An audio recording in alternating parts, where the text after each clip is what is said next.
Serial प्रेम लीला में आ गया है बहुत ही धमाकेदार ट्विस्ट, जहां पर अब रुद्राक्षी को उसका हक दिलवा कर रहेगी लाडली। जी हां, असल में यहां पर अब जो प्रेम है वो तो रुद्राक्षी से बहुत ही ज्यादा नफरत करता है, लेकिन यहां पर अब लीला को पता चल चुका है, यानी कि लाडली को पता चल चुका है कि प्रेम की माँ कोई और नहीं बल्कि रुद्राक्षी ही है। जिसके बाद उसने फैसला किया है कि वो प्रेम के दिल में अब रुद्राक्षी के लिए की ममता लाकर रहेगी। जिसके बाद अब यहाँ पर वो पूरी कोशिशों में लग जाती है। जी हाँ, असल में होता कुछ ऐसा है कि यहाँ पर अब जब रुद्राक्षी की हालत खराब होती है हॉस्पिटल में, तो वो उसे सारा दुख बताती है और यहाँ पर अब जो लाडली है वो रुद्राक्षी को घर पर लेकर आती है और साथ ही वादा भी करती है यहाँ पर अब रुद्राक्षी से कि वो सब कुछ ठीक कर देगी। यहाँ पर रुद्राक्षी उसे अपनी कसम भी देते हुए नजर आने वाली है और कहने वाली है कि मेरे लिए तू अपनी जान मुसीबत में नहीं डालेगी, मुझसे वादा कर। जिसके बाद अब यहाँ पर लाडली को एहसास होता है कि सरदार इतनी भी बुरी नहीं है जितनी बनकर दिखाती थी। जिसके बाद वो कहती है कि हाँ,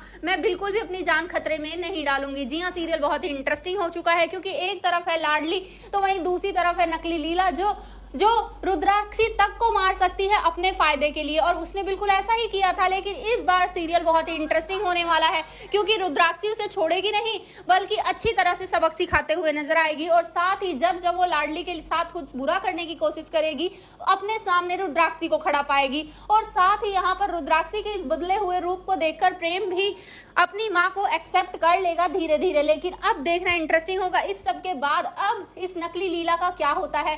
क्या प्रेम को सच पता चलने के बाद प्रेम खुद धक्के मारकर इस नकली लीला को घर से बाहर फेंकेगा या उससे पहले ही रुद्राक्षी इसका सफाया कर देगी? आप लोगों को क्या लगता है हमें कमेंट बॉक्स में बताएं। आप क्या चाहते हैं? क्या आप चाहते हैं कि प्रेम को रुद्राक्षी को एक्सेप्ट कर लेना चाहिए या फिर रुद्राक्षी ने अभी तक जितने भी कांड किए हैं उसकी सजा तो उसे मिलनी ही चाहिए? अब हमें कमेंट करें। ऐसी खबरों से जुड़े रहने के लिए हमारे चैनल को जरूर सब्सक्राइब कर ले।